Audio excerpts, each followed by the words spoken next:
Alright, so today I'm going to record a part one of a small video series, a small two-part video series that I'm going to do on this channel about starting out in digital photography today.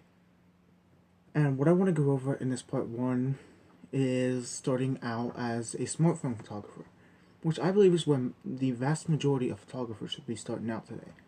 For the simple reason that there's really no reason to go out and spend several $100s on a specialized camera when you can get a pretty powerful camera sitting in your pocket in the form of your smartphone. So I'm going to go over some things that I believe that people should buy to go along with the camera on their smartphone in order to make their photography better. Number one on my list is going to be a tripod. And this should seem really obvious to most people who are already in photography, and pretty much any photographer knows the importance of a tripod. Especially for landscape photography, where you just want to sit your camera down and possibly use a slower shutter speed to kind of get that rolling cloud effect, or to blur the water if you're shooting a waterfall or a river or something like that.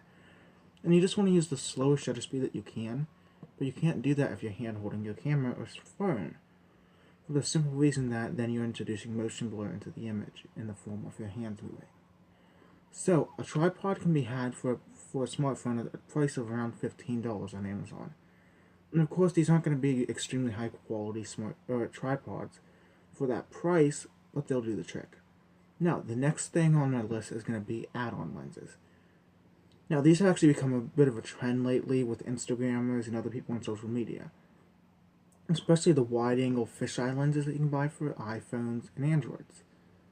But these can also come in other shapes and sizes. You can get telephoto lenses and just normal wide-angle lenses that don't go into the fisheye range. And these lenses can allow you to get different views on a photo that you wouldn't be able to get with just your phone's camera without going into the digital zoom on your phone's camera. Which, a quick little reminder, you don't want to use the digital zoom on your phone too much, for the simple fact that what you're doing is basically cropping your photo before you take it, which you don't want to do. Because what you're doing is just getting rid of those pixels. You're not really zooming. You're just cutting out part of your photo. Now, number 3 and the final thing on this list is going to be a external flash, which I know what you're thinking, external flash for your phone. That's not a thing, right? Well, actually it is. You can actually buy them for around $20 on Amazon if you look, probably cheaper. That's just the one that I looked at. And they can plug in either into the USB port on your phone, or in the case of an iPhone, into the lightning jack, or into the headphone jack on some phones, which unfortunately the iPhone 7 does not have.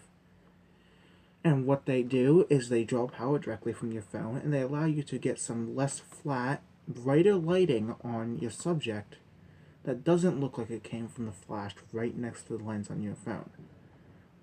The flash on your phone usually has some very dull and not very good looking light. So, this is my list of the 3 things that I believe all smartphone photographers should buy to go with their phone. Part 2 of this list, which is going to focus on people going out and buying their first camera, is going to be released sometime in the next few days, so please go check that out after it's posted. And if you haven't already, please click like and subscribe.